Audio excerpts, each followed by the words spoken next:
సంగమ విహారా ముఖం నృసింహం భీషణం భద్రం మృత్యుర్మృత్యుర్నమామ్యహం ఓం ఉగ్రం వీరం మహావిష్ణుం జ్వలంతం సర్వతోముఖం నృసింహం భీషణం భద్రం మృత్యుర్మృత్యుర్నమామ్యహం ఓం ఉగ్రం వీరం మహావిష్ణుం జ్వలంతం సర్వతోముఖం నృసింహం భీషణం భద్రం మృత్యుర్మృత్యుర్నమామ్యహం ఓం ఉగ్రం వీరం మహావిష్ణుం జ్వలంతం సర్వతోముఖం నృసింహం భీషణం భద్రం మృత్యుర్మృత్యుర్నమామ్యహం ఓం ఉగ్రం వీరం మహావిష్ణుం జ్వలంతం సర్వతోముఖం నృసింహం భీషణం భద్రం. ఓం నమో నారాయణాయ.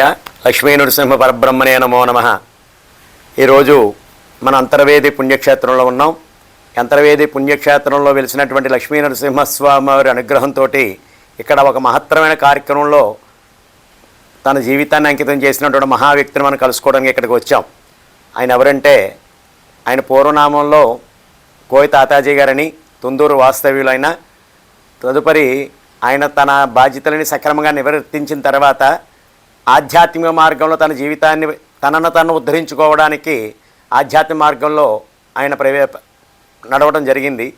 ఇప్పుడు ప్రత్యేకించి ఆయన అంతర్వేది పుణ్యక్షేత్రంలో లక్ష్మీ నరసింహస్వామి వారి యొక్క మూలమంత్రాన్ని కోటి జపం చేయాలని ఒక తపన, అంటే స్వామివారి ఆజ్ఞానుసారం ఆయన చేయటానికి కంకణం కట్టుకుని ఉన్నారు.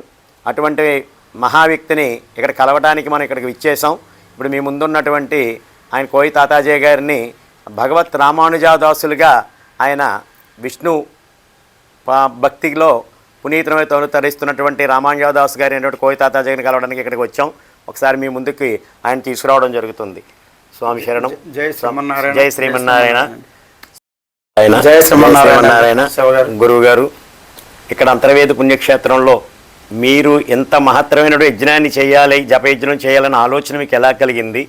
ఇక్కడ మీరు ఏ రకమైనటువంటి భక్తులందరినీ ఇందులో పాల్గొనే విధంగా చేసి వాళ్ళని కూడా తరింపు చేసేటటువంటి మహత్తర కార్యక్రమం చేపట్టారు. కాబట్టి మేము తెలుసుకుని మీకు ఇప్పుడు ఈ జపయజ్ఞంలో పాల్గొనడానికి మేము రావడం జరిగింది. ఆత్మీయ గోదావరి ఛానల్ ద్వారా మిమ్మల్ని మా ప్రేక్షకులందరికీ కూడా మిమ్మల్ని పరిచయం చేయాలని ఇక్కడ రావడం జరిగింది. స్వామి, ఒక్కసారి మీ మాటల్లో అసలు మీకు ఈ ఆలోచన ఎలా వచ్చింది? స్వామివారి జపం చేయాలని ఆలోచన ఎలా వచ్చింది? అసలు మీరు పూర్వాశ్రమంలో మీరు ఏ రకంగా ఉన్నారు? ఈ ఆధ్యాత్మిక మార్గంలో మీరు రావడానికి ప్రేరణ ఏంటనేది మా ప్రేక్షకులతో ఒకసారి మీ మనసును పంచుకోవాల్సిందిగా కోరుతున్నాం. జయ శ్రీమన్నారాయణ అండి.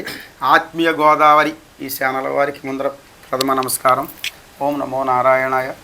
నేను ఇక్కడికి వచ్చి కొన్నాళ్ళు అవుతుందండి. మొన్న ఫిబ్రవరి 2025 ఫిబ్రవరి 2న గృహప్రవేశం అయ్యాం.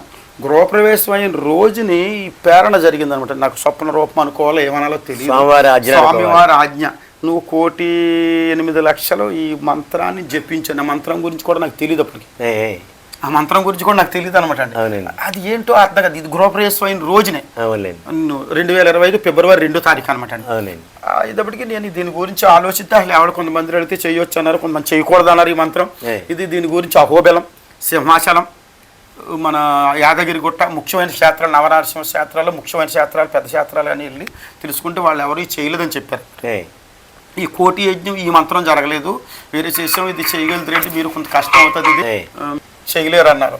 మరి నాకు అప్పుడు మట్టి ప్రేరణ జరిగి జరిగి జరిగి మొత్తం మీద ఇక్కడ మన ఇంక దీన్ని పట్టు వదలలేదు అనమాట అండి.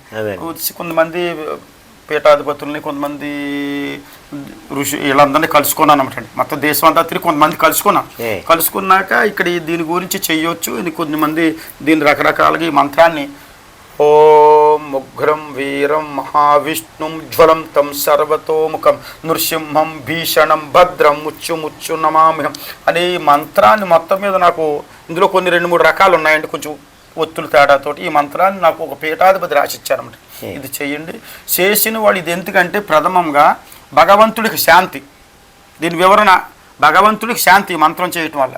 2 దేశ రక్షణ, మన భారతదేశ రక్షణ. చేసిన వాళ్ళందరికీ శాంతి కలుగటానికి, చేసిన సుఖశాంతులు కలగటానికి, ఉన్నాయి కాపాడటానికి, లేని అవసరమైన ఇవ్వటానికి భగవంతుడు. అంటే ఈయన లక్ష్మీనరసింహ స్వామి ఉన్న అవతారాలే కాకుండా ఈయన భక్త రక్షకుడు.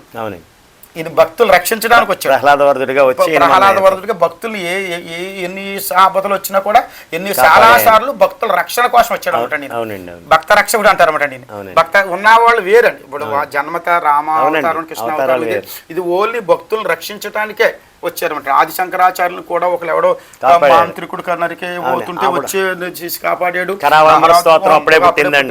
ఇలా చాలా జరిగినాయి అనమాట. ఈ లక్ష్మీనరసింహస్వామి క్షేత్రం కూడా నాకు ఇక్కడికి రావటానికి పేరని అడిగారు కదా, మళ్ళీ ఇందులోకి వస్తున్నాను. నేను గంగోత్రి వెళ్ళాను అనమాట. గంగోత్రి నుంచి 30 కిలోమీటర్లు వెళ్తే తపోవనం అని వస్తుంది అనమాట. నడిచి వెళ్ళాలి గంగోత్రి నుంచి. అక్కడికి వెళితే అక్కడ దీన్ని వశిష్ఠ గోదావరి సాగర సంగం అంతర్వేది గురించి అక్కడ అడిగారు అనమాట. నన్ను ఒక అడిగారు, మేము అక్కడికి వచ్చి జ్ఞానం చేసుకోవాలనుకున్నా అంటున్నారు వాళ్ళు. అంతర్వేది వచ్చి నేను జ్ఞానం తెలియదు. అక్కడ వాళ్ళు వచ్చి మీకు ఎక్కడ నేను ఆంధ్ర అంటంతో నన్ను వేరే వాళ్ళతో నన్ను అడిగారు అనమాట. వేరే తోటి హిందీతో మాట్లాడి వచ్చారు. అప్పుడు ఇలాగ నేను మాకు దగ్గరలోనే అంటే మేము అక్కడికి జ్ఞానం చేసుకుంటా వస్తాం, మాకు ఏమైనా అవకాశం కల్పిస్తారన్నారు. వాళ్ళు వచ్చారు. అలాగే ఇక్కడ నెల్లాళ్ళ పాటు జ్ఞానం చేసుకుని వెళ్ళారు. అక్కడ గంగోత్రిలో ఉండేవాళ్ళు అనమాట. ఇది అందుకుని నాకు ఇక్కడ ప్రేరణ కలిగింది అనమాట. నేను యాక్చువల్గా అప్పుడు నేను దీక్ష తీసుకున్నాను, వైష్ణవ దీక్ష. ఇప్పుడు అంటే అప్పుడు తీసుకోలేదు, కాశీలో ఉందామని ప్రేరణ చేసుకున్నాను.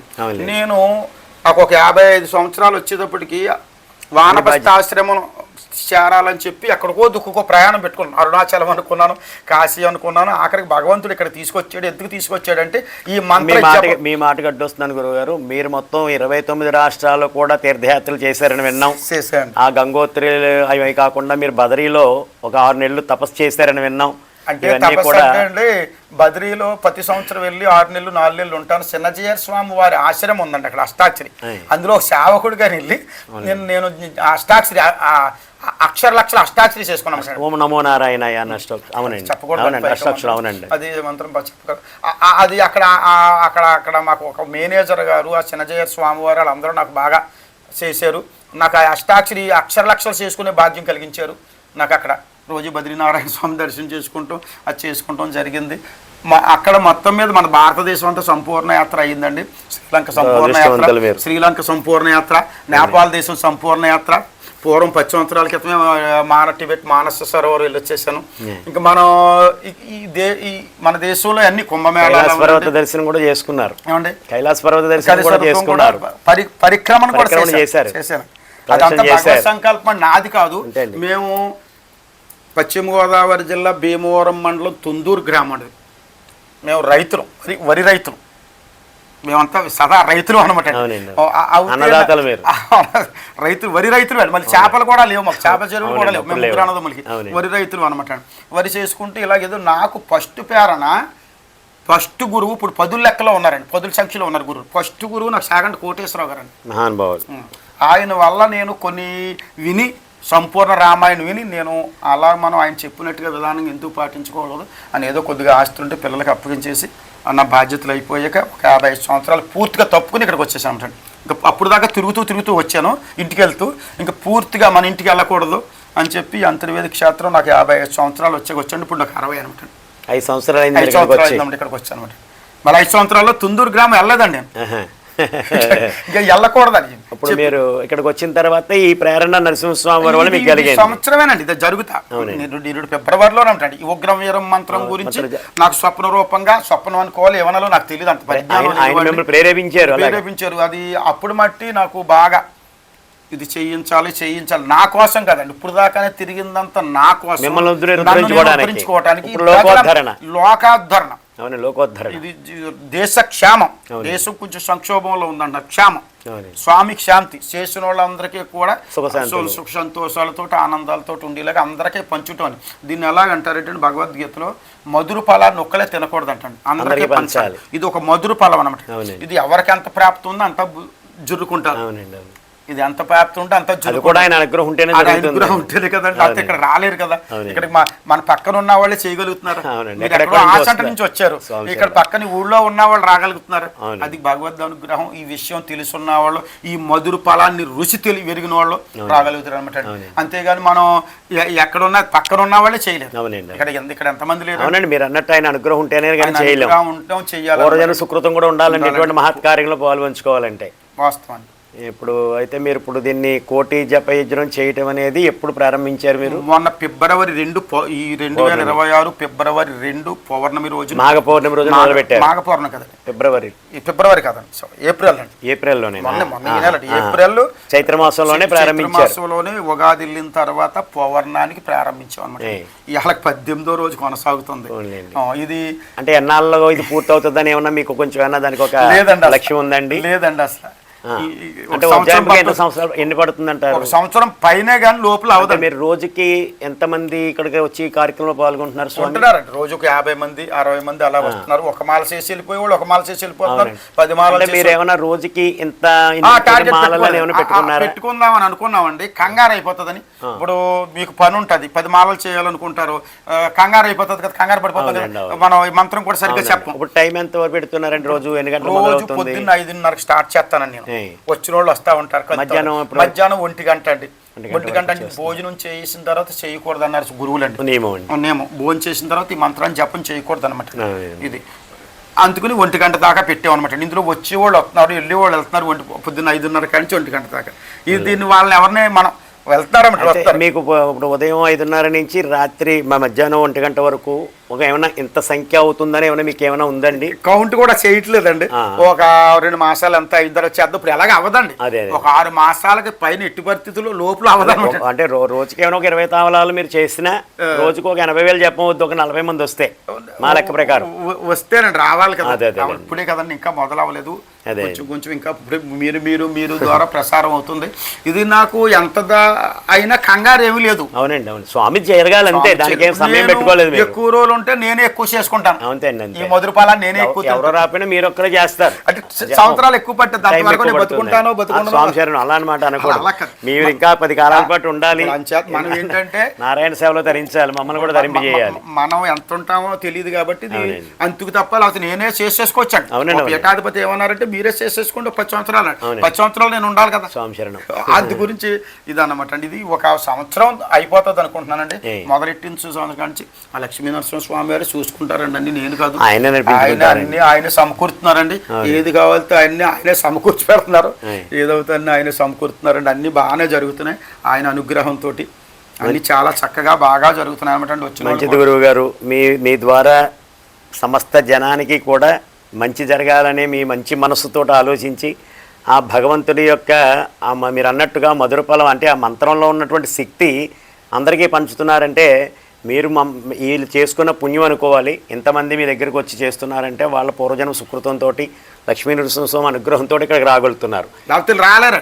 ఆయన అనుగ్రహం లేకపోతే ఒక అడుగు కూడా మనం కదపలేం. మనం ఆయన అనుగ్రహంతో అన్ని ఈ మధుర ఫలాన్ని అందరూ రుచి చూడాలి. మన అందరికీ సుఖశాంతులు. దేశక్షేమంగా ఉంటే మనం అందరూ క్షేమంగా ఉంటాం. అంతే కదండి. దేశక్షేమంగా ఉంటే అందరూ దేశక్షేమం.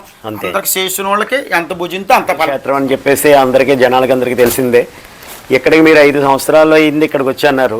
అసలు స్వామి యొక్క ఆయనకి మీకు ఉన్నటువంటి, ఎందుకంటే ఆయన మీకు ఇచ్చినటువంటి ఆజ్ఞానుసారమే మీరు జపం చేస్తున్నానన్నారు. ఇక్కడి క్షేత్రం మహిత్యం కానీ స్వామివారితో మీకు ఉన్నటువంటి అనుబంధం కూడా మాకు ఒక్కసారి మా ప్రేక్షకులు తెలియజేయండి స్వామి. స్వామివారికి ఎన్నని చెప్పగలదు. అనువనువునే అద్భుతమే. అవునండి. మన తుఫాను ఉంది. అవునండి. చేతితో ఆపాడు ఆయన. మా అబ్బాయి భీమవరం నుంచి కారు పంపించేస్తున్నానని చెప్తే అక్కడ ఉందా ఆవిడ, ఇక్కడ ఏమీ లేదండి. ఇక్కడ ఏమీ లేదని మేము క్షేమంగా ఉన్నాం. అవునండి. ఇక్కడ ఏమీ లేదు. అటువంటిది ఏంటంటే మీరు రోజు స్వామివారిని దర్శనం చేసుకోవాలండి. ఒకసారి నేను అత్తవాయిని కోసం వచ్చాను. పొద్దున్న అభిషేకానికి వెళ్ళిపోతానండి. ఒకవేళ ఇటు పరిస్థితిలో నేను వెళ్ళకపోతే నాకు మనసు గుర్తుపడదు అనమాట. ఏదో కోల్పోయిన వాళ్ళకి మళ్ళీ సాయంత్రం పాలింపు సాగుకి వెళ్ళిపోతానటండి. వాళ్ళు అందులో కూడా అర్చకులు వాళ్ళందరూ కూడా చాలా ఏదో గురువుగా భావింటారు. నేను గురువుని కాదు, చాలా గౌరవంగా చూస్తారండి నన్ను. అవుతే పొద్దున్న అభిషేకానికి కూర్చుంటాను అనమాట. లేనిపోని బలం అయితే ఒకవేళ ఏదైనా ఎట్టి పరిస్థితులు ఆగితే సాయంత్రం పాలింపు సాగుకి వెళ్ళేది. స్వామిని దర్శనం చేసుకోకపోతే ఆ రోజున తీలుతాను అనమాట అండి. ఏదో కోల్పోయిన నేను అసలు అది. తర్వాత దీనికి నేను ఇక్కడికి రావడానికి కారణం సాగర సంగమం. స్వామి గోదావరి సాగర్ సంఘం. నేను సాయంత్రం ఆ సంఘంలోకి వెళ్ళి రామాయణం కానీ ఏదోటి మొదలుపెట్టి చదువుకుంటూ ఉంటాను. అయితే రామాయణంలో భాగవతం అంటారు. ఇక్కడ నాటు భాషలో కాదండి, వశిష్ఠ గోదావరి సాగర్ సంఘం. ఇక్కడ ఏదో నాటు భాషలో అన్నాచెల్లెలిగొట్టు అని అంటారు. ఇప్పటికీ కూడా అలాగే అంటారు. అది కాదండి, దాని గోదావరి సాగర్ సంఘం. అక్కడ దేవతలు వచ్చి స్నానం చేస్తారన్నమాట. సూర్యోదయాన్ని సూర్యాస్తమయాన్ని. ఇది గౌతమి పురాణంలో ఉంటుంది. సూర్యోదయాన్ని సూర్యాస్తమయాన్ని అక్కడ దేవతలు వచ్చి వాళ్ళ పాపాలు పోగొట్టుకుంటాక అక్కడ స్నానం చేస్తారని అనమాట. ఇది అంత పవిత్రమైన 1650 కిలోమీటర్ల పైన నాసిక్ త్రయంబకేశ్వరంలో పుట్టి భద్రాచలం రాజమండ్రి మీదుగా ఇక్కడ వచ్చి ఇక్కడ సముద్రుడు పురుషుడు గోదావరి మాత సంగమం అనమాట. ఇక్కడ జ్ఞానానికి ప్రతీక అనమాట. ఇక్కడ జ్ఞానం ఆవర్భించే ప్రదేశం అనమాట. మన జ్ఞానం కావాలనుకున్న వాళ్ళు ఇక్కడికి వచ్చి జ్ఞానం చేసుకోవచ్చు అనమాట. మనం ఎక్కడెక్కడెక్కడో మనం దూరాలను ఎత్తుక్కుంటాం, మన పక్కనే ఉంది, మనం గుర్తించు. మన పక్కనే ఉన్న వాళ్ళకి తెలియదు, మనకి విలువ తెలియదు. మన పక్కనే గోదావరి సాగర సంగమం అంటే చాలా చాలా పవిత్రమైనది. దీన్ని మనం ఇక్కడికి తక్కువగా చూసి ఎక్కడెక్కడో దూరాలు ఉన్నాయి ఎక్కువగా చూస్తాం. ఈ లక్ష్మీనరసింహ స్వామి వారు కూడా అంతే. తిరుపతి ఎంతో ఈయన అంతే, ఆయన స్వయం వ్యక్తమే, ఈయన స్వయం వ్యక్తమే. బద్రీలా ఉన్నా నేను బద్రీనాథుడు స్వయం వ్యక్తమే, ఈయన స్వయం వ్యక్తమే. ఈ మన శ్రీరంగనాథుడు స్వయం వ్యక్తమే, ఈయన స్వయం వ్యక్తం. అంటే మనకిక్కడ మన దగ్గరలో మళ్ళా మనకి తక్కువ భావం కలుగుతుంది. దూరానికి వెళ్ళి మన బదిరి వెళ్ళిపోవాలి. ఇక్కడ కానీ ఆట్లకి ఎంత ఫలితం ఉందో వీటికి అంతే ఫలితం ఉంది. అక్కడ దర్శనం చేసుకుంటే అంత ఫలితం ఉందో ఇక్కడ కూడా అంతే ఫలితం ఉంది అన్నమాట. దీనికి తక్కువ ఎక్కువ ఏం లేదు. అక్కడ నారాయణుడు, ఇక్కడ నారాయణుడే, ఇవన్నీ అనమాట. అంత గురించి నేను ఇక్కడ ప్రతిరోజు స్వామిని దర్శనం చేసుకుని వస్తాను అనమాట. ఏదో టైం ఇప్పుడు కూడా నేను సాయంత్రం పొద్దున్న నెల తగిలిపోయి సాయంత్రం దర్శనం చేసుకుంటాను. స్వామి, మీ ద్వారా మంచి విషయాలు చాలా తెలుసుకున్నాం. ఎందుకంటే గురువు అనేవాడు అజ్ఞాన అంధకారాన్ని తొలగించి జ్ఞాన జ్యోతులు వెలిగించేవాడు గురువు. మీ దగ్గర మీరు కాదనుకున్నారు, కానీ మీ ద్వారా 10 మందికి మీరు గురువుగానే అందరికీ కూడా మీ మీద గౌరవభావం ఉంది. మీరు ఇప్పుడు మా ఆత్మీయ గోదావరి ప్రేక్షకులకి మీరు ఈ జపం గురించి కానీ ఈ భగవద్భక్తి గురించి కానీ మీరు ఏమైనా కొంచెం 2 మంచి మాటలు చెప్పండి స్వామి. ఈ స్వామిని ప్రతి ఒక్కరూ దర్శనం చేసుకోండి. మన ఏదో సంవత్సరానికి ఒకసారి వస్తారు తీర్థానికి అని కాకుండా నిత్యం దర్శనం చేసుకోవచ్చు. 9 బుధవారాలు పెట్టారు ప్రదక్షిణ, 9 బుధవారాలు 9 ప్రదక్షిణలు, నవ ప్రదక్షిణలు అయ్యి చాలా ప్రదక్షిణలు చేసి 9 బుధవారాలు ఆఖరి సుదర్శన హోమంలోకి వచ్చి అలా ఇక్కడికి వచ్చి జపయజ్ఞులు వాళ్ళు ఓపుకున్నమట్టుకండి. మీరు చూశారు కదా, 12 నిమిషాల్లో ఒక మాల అయిపోతుంది. వాళ్ళు ఒక మాల చేసి వెళ్ళిపోవచ్చు, 10 మాలలు చేసుకోవచ్చు. ఎక్కడన్నా దూరా నుంచి వచ్చి మనం ఇక్కడ 10 రోజులు ఉన్నామంటే మనం ఉన్న దాంట్లో వసతి ఏర్పాటు చేద్దాం వాళ్ళకి. ఉన్న దాంట్లోనే మనం ఏదో కొంత వసతి ఏర్పాటు చేద్దాం. 10 రోజులు ఉంటానన్న వాళ్ళకి ఇక్కడ ఈ జపయజ్ఞంలో ప్రతి ఒక్కరు పాల్గొనవచ్చు. ఏమీ లేదు, స్వామివారిని దర్శనం చేసుకుని వచ్చి వాళ్ళకి అవకాశం లేదనుకోండి ఒక మాల చేసుకుని వెళ్ళిపోవచ్చు అనమాట. లేదా 10 మాలలు చేసుకోవచ్చు, 10 రోజులు ఉండొచ్చు, 20 రోజులు ఉండొచ్చు. ఇది కొన్నాళ్ళ సాగుతుంది. మనం ఇక్కడ ఉంటానన్న వాళ్ళకి ఏదో ఉన్నంతలో వసతి భోజనాలు అది స్వామివారే బరాయింటున్నారు. లక్ష్మీనరసింహ స్వామివారి దగ్గర 1000 మంది, మనం కూడా అందులోనే తిని మనకి ఇక్కడ వసతి సౌకర్యాలు అయ్యి నేను ఏర్పాటు చేయాలి. మనం ఏదో ఉన్నంతలో మనం ఏర్పాటు చేద్దాం అనమాట.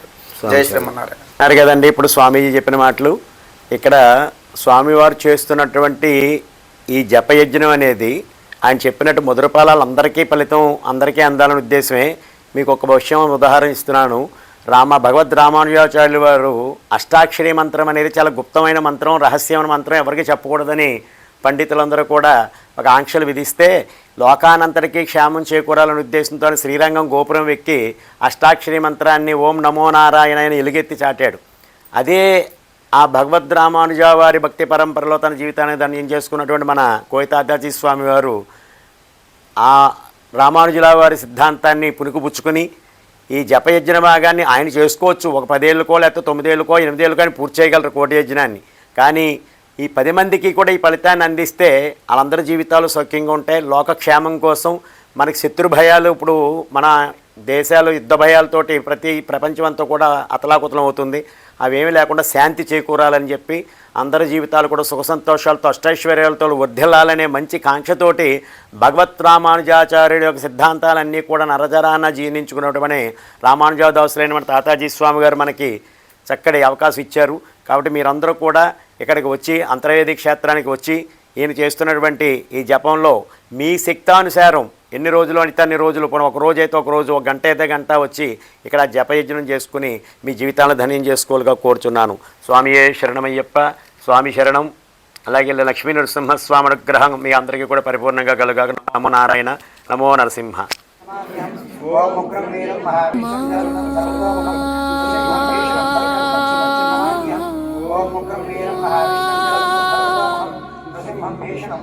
నారసింహ